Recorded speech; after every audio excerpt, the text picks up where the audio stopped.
Maya sat in the waiting area, her palms sweating against the leather portfolio in her lap. The office was everything she'd imagined. Floor-to-ceiling windows overlooking the city, modern furniture that probably cost more than her monthly rent, and an atmosphere that screamed success. She'd been preparing for this interview for weeks, practicing answers in front of her bathroom mirror, researching the company until she could recite their mission statement in her sleep. When the receptionist finally called her name, Maya's heart jumped into her throat. She stood up, smoothed down her blazer for the 100th time, and followed the woman down a hallway lined with awards and accolades. Each step felt heavier than the last. This wasn't just any job interview. This was the opportunity she'd been working toward her entire career. The door opened, and there she was. Lucia Rodriguez, the woman whose face graced business magazine covers, whose TED Talk had over 10 million views, whose success story had inspired Maya to pursue marketing in the first place. But seeing her in person was different. The photographs didn't capture the way she commanded a room just by existing in it, or how her presence seemed to fill every corner of the space. Lucia looked up from her desk, and their eyes met. Something shifted in that moment. Though Maya couldn't quite name what it was, she felt her breath catch, her carefully prepared introduction evaporating from her mind like morning mist. "Please sit down," Lucia said, her voice warm but professional. There was an accent there, subtle but present, that made everything she said sound more intentional. Maya sat, and immediately realized her hands were shaking. She tried to hide it, clasping them together on her lap. But when she reached forward to hand over her resume, the paper trembled visibly. Heat rushed to her face. Of all the times to fall apart, why now? She'd been through dozens of interviews before. She'd presented to rooms full of skeptical clients. She'd defended her thesis in front of a panel of professors who seemed determined to find flaws in her work. But something about this moment, this woman had completely unraveled her composure. Lucia took the resume, and Maya saw the corner of her mouth lift slightly. Not quite a smile, but close. Then Lucia leaned forward, her elbows resting on the polished desk, her dark eyes fixed on Maya with an intensity that made everything else fade away. "You're trembling," she whispered, and there was something almost playful in her tone. "And I haven't even touched you yet." The words hung in the air between them. Maya felt like she'd forgotten how to breathe. Was this some kind of test, a power play to see how she'd react under pressure? Or was there something else happening here? Something neither of them had expected. Maya started, her voice coming out smaller than she intended. She cleared her throat and tried again. "I'm sorry.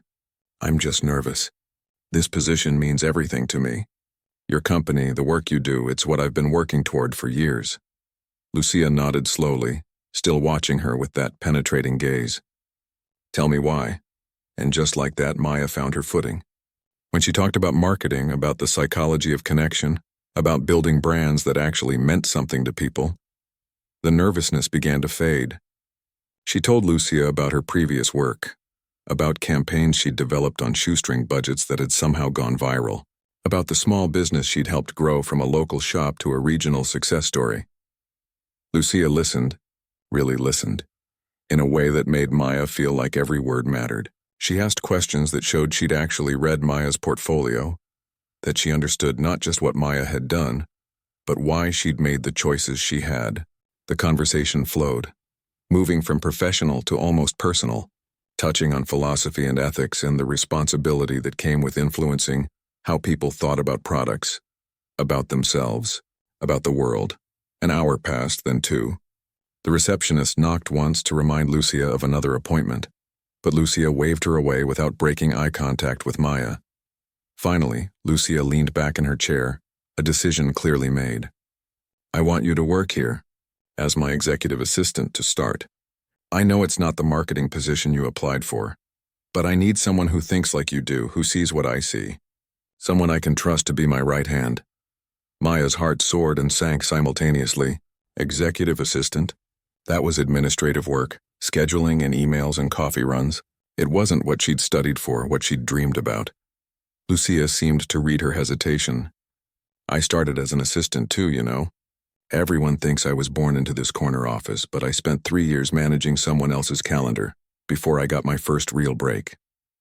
Here's what I learned. You can't lead if you don't understand every level of how things work. You can't build strategy if you don't know the reality of execution. Give me 6 months. If you're as good as I think you are, you'll be running campaigns before the year is out. The offer was generous, the salary better than Maya had hoped for. But more than that, there was something in Lucia's eyes, a recognition, a promise of something Maya couldn't quite define. When do I start? Maya asked. Lucia smiled then, a real smile that transformed her entire face. Monday, 8 a.m. sharp. And Maya, don't be late. I value punctuality almost as much as I value talent. Maya left the office walking on air, her earlier nervousness replaced by excitement and anticipation. She didn't know it yet, but her life had just pivoted on an axis. Nothing would be the same after this. The first day arrived too quickly and too slowly at once. Maya showed up 15 minutes early wearing her best outfit, armed with 3 different colored pens and a notebook already divided into sections for meetings, tasks, and ideas. Lucia was already there, of course, reviewing documents with the kind of focus that suggested she'd been at it for hours. Good, you're here, Lucia said without looking up. Coffee is in the break room, but I take mine black with 1 sugar. After that, I need you to reorganize my calendar for the week. The system is a mess. Then we have a team meeting at 10, and I need you to take notes on everything. Not just what people say, but what they don't say. The dynamics matter as much as the content. And just like that, Maya was thrown into the deep end. The work was relentless. Lucia expected perfection, but she also expected initiative. She wanted Maya to anticipate needs before they were voiced, to solve problems before they became crises, to understand not just the tasks but the underlying strategy driving everything. The days blurred together into a rhythm that was exhausting and exhilarating in equal measure. Maya arrived early and left late, not because anyone demanded it, but because the work was genuinely interesting. She wasn't just scheduling meetings. She was learning why those meetings mattered. She wasn't just filing reports. She was understanding the strategy behind every decision Lucia made. But something else was happening too. Something neither of them acknowledged out loud. There were moments, small and fleeting, when their hands would brush while passing documents. Times when Lucia would lean over Maya's shoulder to point at something on the computer screen, and Maya would become acutely aware of how close they were, how she could smell Lucia's perfume, something subtle and expensive that lingered even after she'd moved away. 3 months in, Maya had proven herself indispensable. She knew Lucia's schedule better than Lucia did, could predict her moods based on the tilt of her head or the set of her shoulders, had learned to anticipate which clients would need extra handling and which presentations needed more polish. The team had accepted her too, though she sensed some jealousy from people who'd been there longer. They called her Lucia's shadow, but Maya didn't mind. She was learning more in 3 months than she'd learned in 3 years of previous work, but the late nights were getting harder. Not because of the work itself, but because of everything unspoken hanging in the air. There were moments when Maya would catch Lucia looking at her with an expression she couldn't quite read. Times when the conversation would drift from professional to personal, when they'd find themselves talking about books they'd loved, places they wanted to travel, dreams they'd had as children. It was during one of these late nights that everything nearly fell apart. They'd been working on a pitch for a major client, a campaign that could transform the company's trajectory. The presentation was due in the morning, and they were still refining the details at 9 p.m. on a Thursday night. Maya had ordered dinner for them, Thai food from Lucia's favorite restaurant. They ate at the conference table, surrounded by mood boards and market research, talking through strategy between bites of pad Thai. You know, Lucia said suddenly, setting down her fork, when I hired you, I thought you'd last maybe a month. Maya looked up, surprised. Why? Because good people usually realize quickly that working for me is harder than they expected. I have high standards. I don't accept excuses. I push people to their limits. Lucia paused, her eyes meeting Maya's. But you haven't just met my expectations. You've exceeded them in ways I didn't think possible. The praise washed over Maya like warm water. She'd worked so hard for this recognition, but hearing it spoken aloud was different than she'd imagined. It felt personal, intimate, like Lucia was saying something that went beyond their professional relationship. I love this work, Maya said honestly. I love the challenge of it. And I love... She trailed off, suddenly aware she was about to say something she couldn't take back. What? Lucia pressed, leaning forward slightly. I love learning from you. Maya finished, but they both knew that wasn't what she'd started to say. The moment stretched between them, heavy with possibility. Then Lucia's phone buzzed, shattering the spell. A client emergency, something that needed immediate attention. They both dove back into work mode, but something had shifted. A door had been opened, just a crack, and neither of them knew how to close it again. The next few weeks were torture in their own way. Maya found herself hyper-aware of everything. The way Lucia's laugh sounded when something genuinely amused her, different from her professional chuckle. How she twisted her pen when she was thinking through a complex problem. The small scar on her left hand that Maya desperately wanted to ask about but didn't dare, and the touches. They were always professional, always explainable, but they were increasing. Lucia's hand on Maya's shoulder when she did good work, standing close enough that their arms brushed while reviewing documents together. The time Lucia reached out to tuck a strand of hair behind Maya's ear that had fallen forward while Maya was bent over paperwork. A gesture so tender and unexpected that Maya had frozen completely. Then came the incident that changed everything. A client meeting had gone badly. Actually, badly was an understatement. The client had been rude, dismissive, and had directed his frustration entirely at Maya, despite the fact that she'd done everything perfectly. He'd called her incompetent, questioned her qualifications, and implied that she'd gotten her position through means other than merit. Lucia had defended her professionally but firmly, ultimately ending the meeting early and showing the client out. But the damage was done. Maya had held it together through pure force of will. But the moment the conference room door closed behind the client, she felt everything crumble. She'd excused herself quickly, practically running to the bathroom.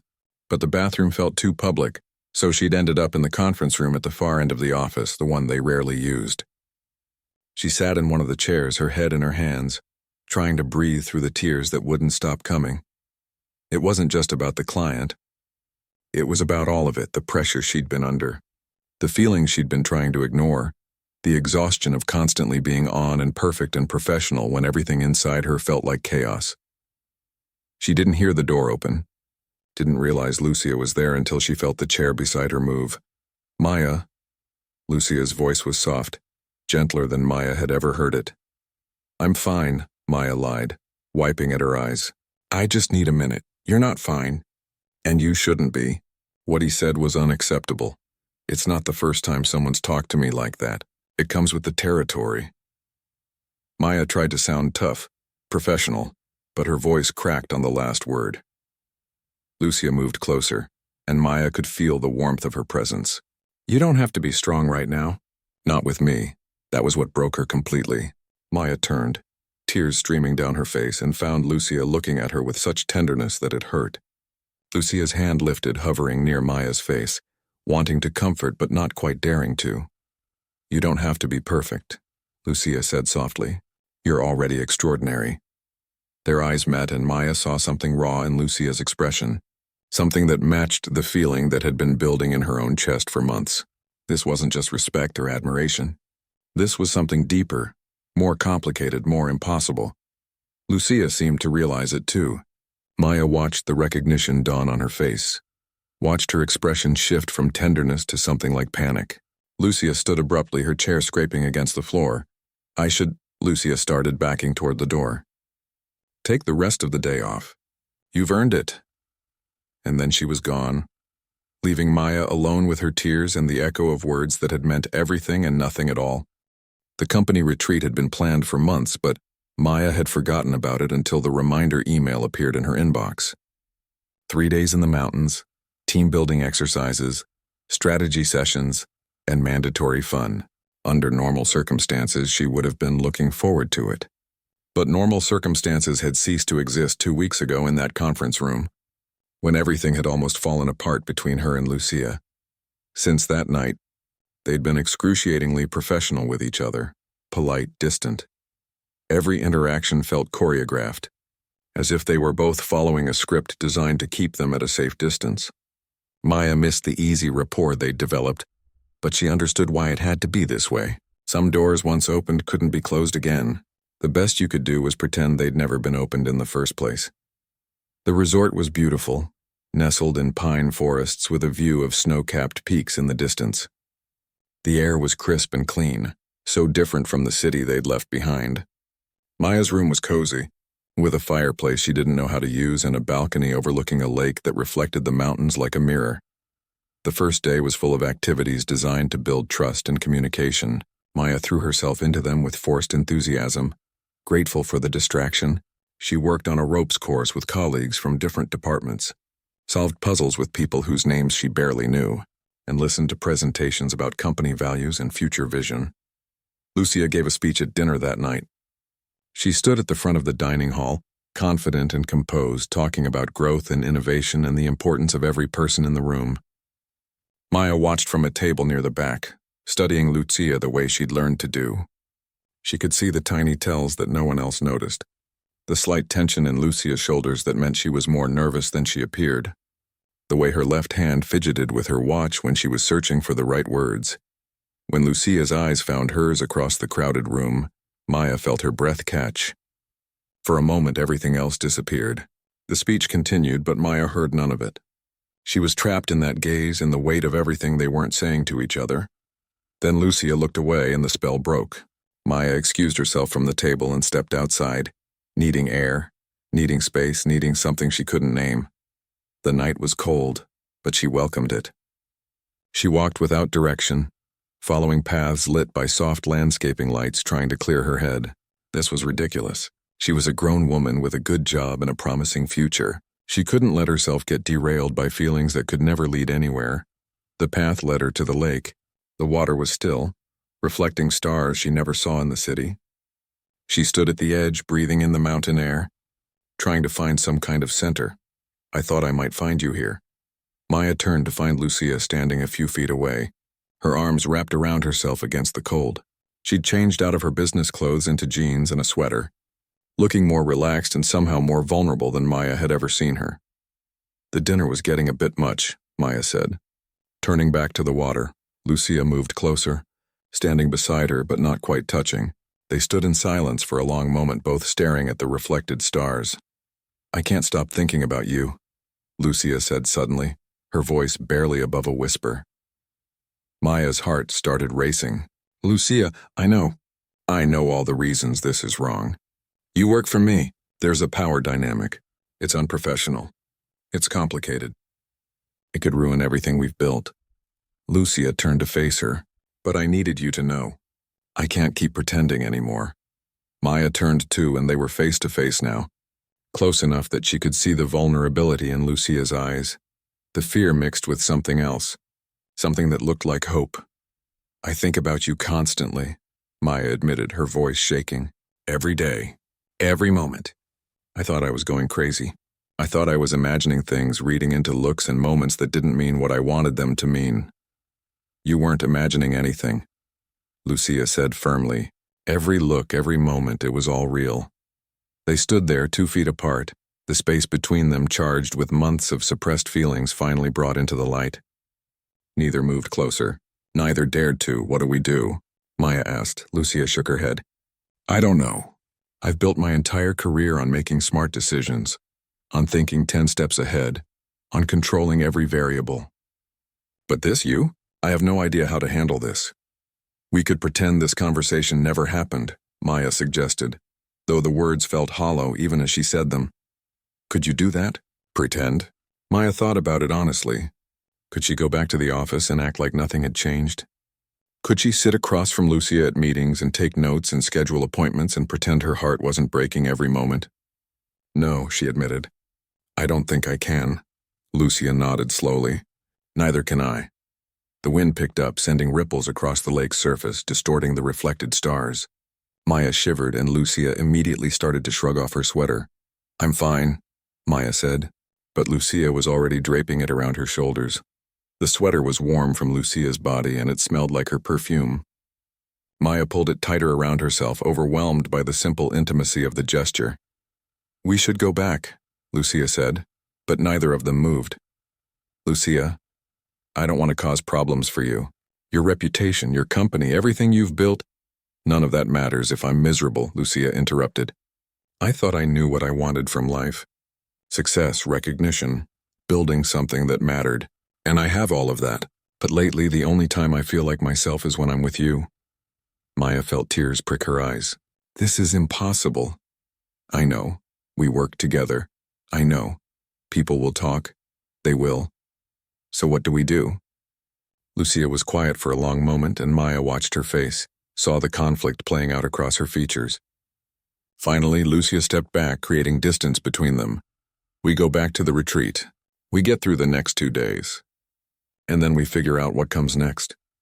Lucia's voice was steadier now, more controlled. But, Maya, I won't ask you to sacrifice your career for this, for me. Whatever happens, whatever we decide, that has to be the priority. Maya wanted to argue, wanted to say that it wasn't Lucia's decision to make alone. But she also understood what Lucia was trying to do, trying to protect her in the only way she knew how. They walked back to the lodge together, maintaining that careful distance. At the entrance, they paused. Thank you, Maya said, for being honest, for not letting me think I was crazy. Lucia smiled sadly. Get some rest. Tomorrow's going to be a long day. Maya watched her walk away, still wearing Lucia's sweater, feeling like something profound had shifted between them. They hadn't resolved anything. If anything, they'd made everything more complicated. But at least now they both knew the truth. That night, Maya lay in bed, unable to sleep, replaying every word of their conversation.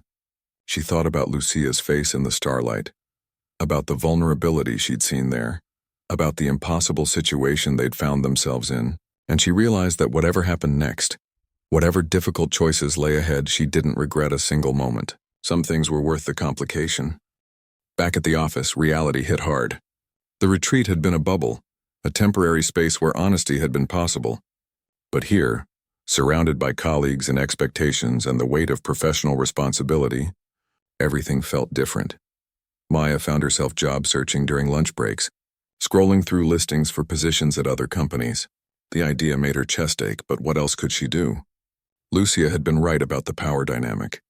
As long as Maya worked for her, anything between them would be inappropriate at best, exploitative at worst. She'd already sent out 3 applications when Lucia found out. Maya wasn't sure how she discovered it. Maybe she'd seen the browser history on Maya's work computer, or maybe someone had mentioned seeing Maya's profile updated on professional networking sites. Either way, a week after the retreat, Lucia called Maya into her office and closed the door. You're leaving, Lucia said. It wasn't a question. Maya stood near the door, maintaining physical distance, maintaining professionalism. I'm exploring options. Because of what happened at the retreat. Because of what I said. Because of what we both said, Maya corrected. Because you were right. As long as I work here, as long as I work for you, nothing can happen between us. And I can't, her voice cracked slightly. I can't keep working this closely with you and pretend I don't feel what I feel. Lucia stood up, walked to the window, her back to Maya. The city stretched out below them, tiny cars and people moving through their lives, unaware of the small drama playing out in this office. I've been thinking about this all week, Lucia said quietly. Trying to find a solution that works for both of us. That's ethical. That doesn't compromise your career or my integrity. There isn't one, Maya said. Trust me, I've thought about it too. Every possible angle. Lucia turned around, and there was something determined in her expression that Maya had seen before. Usually, right before Lucia was about to make a bold business move. Then you're fired. Maya's eyes widened. What? I'm firing you, Lucia repeated, and now there was a hint of a smile playing at the corners of her mouth. Effective in 30 days. That gives you time to train your replacement, to transition your projects, to leave professionally and on good terms. I don't understand. In 30 days, you won't work here anymore. You won't be my employee. The power dynamic won't exist. Lucia took a step closer. And in 31 days, if you're willing, I would like to take you to dinner. As equals. As 2 people who aren't bound by professional obligations or workplace ethics. Maya felt like the floor had tilted beneath her. That's the most ridiculous solution I've ever heard. It's the only one I've got, Lucia admitted. I know it's not perfect. I know 30 days is going to feel like an eternity. But I also know that I can't let you walk out of this office and out of my life without at least trying to do this the right way. You're firing me, Maya said slowly, testing the words, so you can ask me out. Technically, I'm firing you so that in 30 days, When you're no longer my employee, I can ask you out. If you say yes, which you absolutely don't have to. Lucia's confidence wavered slightly. This is probably insane. If you think it's a terrible idea, tell me now and we'll forget I ever suggested it. Maya was quiet for a long moment, thinking it through. It was unconventional, maybe even a little crazy, but it was also thoughtful and ethical, and exactly the kind of solution that would allow them to explore what was between them without compromising either of their careers or reputations. Okay, Maya said finally. Okay? Lucia repeated, hope lighting up her face. Okay, I'll go to dinner with you. In 31 days. But Lucia, what if this doesn't work? What if we try and it's not what we thought it would be? Then at least we'll know, Lucia said. And you'll have 30 days to find another job that's right for you, with my highest recommendation. Either way, you'll land on your feet. I'll make sure of it. The next 30 days were strange. Everyone knew Maya was leaving, but no one knew quite why. The official story was that Maya was pursuing other opportunities, and Lucia's glowing recommendation certainly supported that narrative. Maya's replacement, a competent woman named Jennifer, shadowed her for 2 weeks, learning the systems and rhythms that Maya had perfected over the past months. Working alongside Lucia, knowing that the countdown was ticking towards something else entirely made everything feel surreal. They were more careful than ever about physical contact, more professional than ever in their interactions. But there were moments, small ones, when their eyes would meet and something would pass between them, a promise of what was coming, a recognition of what they were both waiting for. Maya's colleagues threw her a farewell party on her last day. There was cake and champagne and speeches about what a valuable team member she'd been. Lucia gave a professional toast, thanking Maya for her contributions and wishing her well in her future endeavors. But when Lucia looked at her, Maya saw everything beneath the professional words, all the things Lucia couldn't say in front of their colleagues. That evening, after the party had wound down and most people had left, Maya packed up her personal items from her desk. Photos, a plant she'd tried unsuccessfully to keep alive, the coffee mug that had become hers by default. Lucia appeared in the doorway watching her. Strange, isn't it? Lucia said. The end of one thing, and the beginning of another, Maya added. Are you nervous? Terrified, Maya admitted. Good, Lucia said with a small smile. So am I. They didn't say anything else. Tomorrow was a new beginning, a chance to discover what they could be to each other without the complications of workplace dynamics. Tonight was an ending, the closing of a chapter that had been both wonderful and impossible. Maya left the building carrying her box of belongings, looking back once to see Lucia standing at the window of her office watching her go. She raised her hand in a small wave and Lucia waved back. Tomorrow, Maya thought.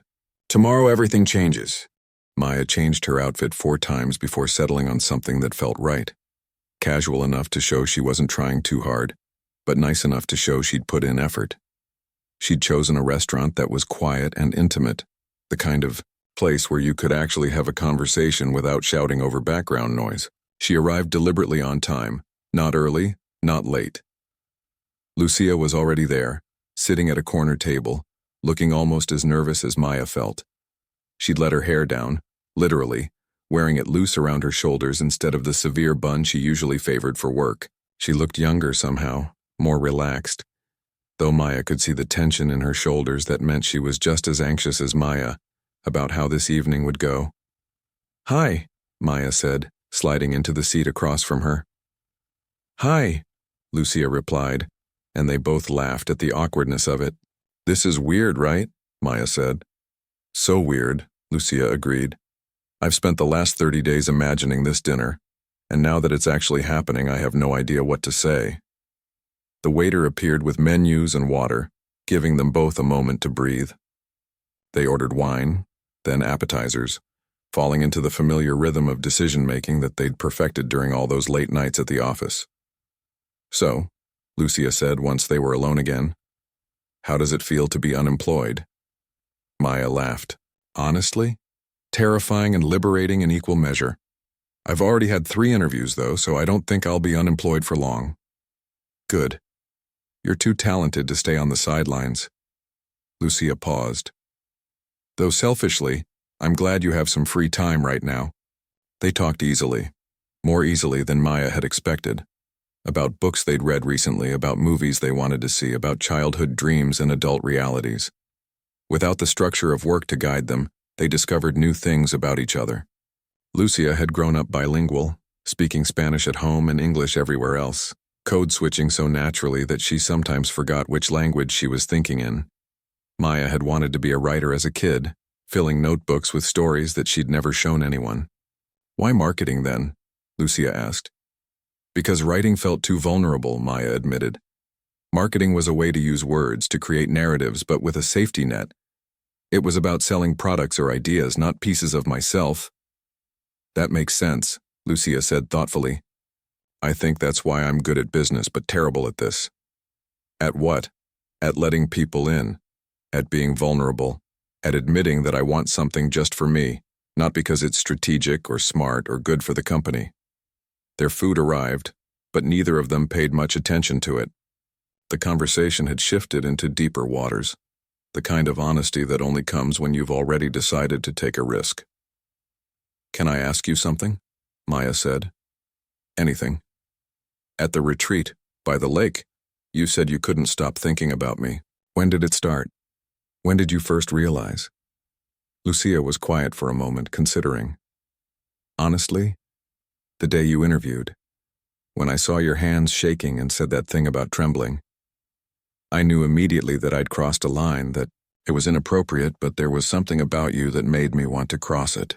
The way you didn't back down, didn't let the nerves stop you from being brilliant.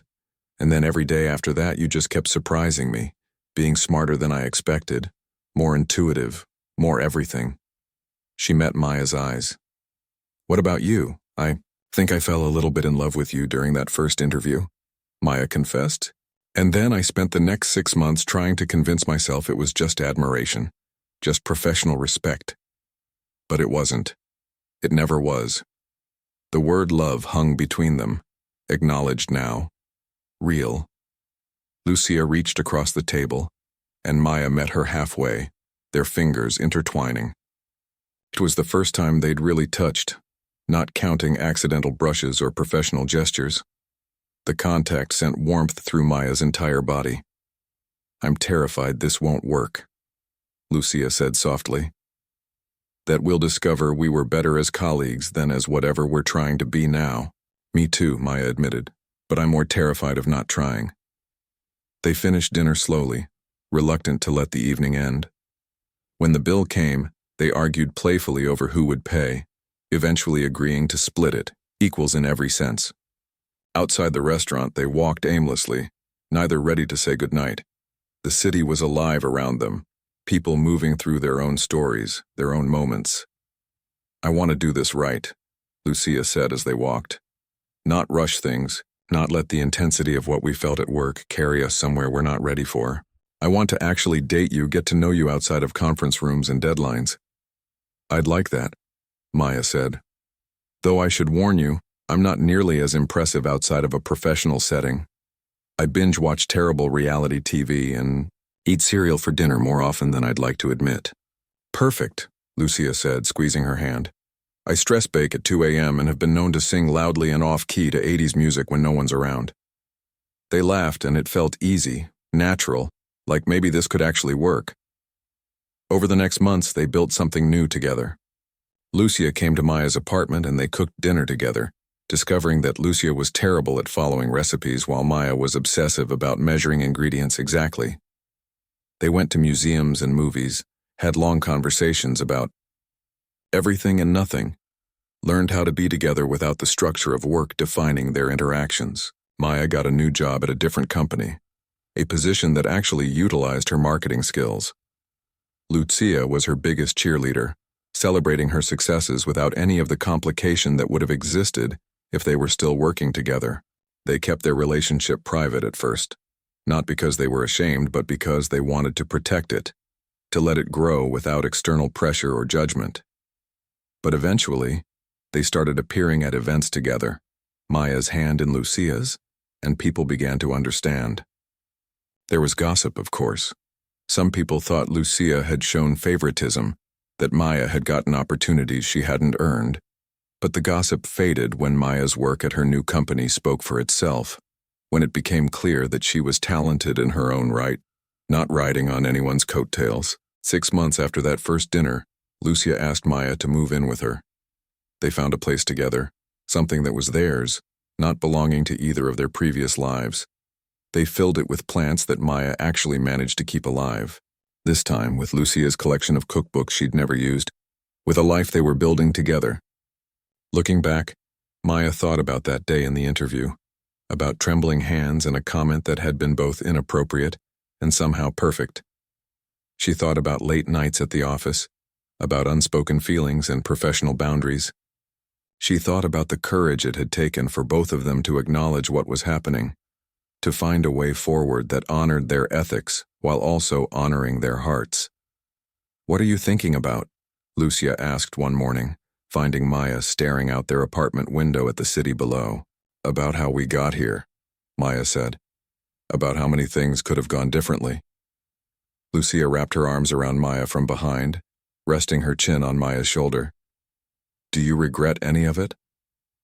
"Not a single moment," Maya said truthfully. "Even the hard parts, especially the hard parts maybe. They made this mean more." They stood there together watching the city wake up, two women who'd found each other in the most unexpected way and had been brave enough to choose each other, even when it would have been easier not to. Their story wasn't perfect, but it was real, built on mutual respect and genuine connection and the kind of love that was worth every difficult decision they'd made to honor it properly. And in the end, that was what mattered most.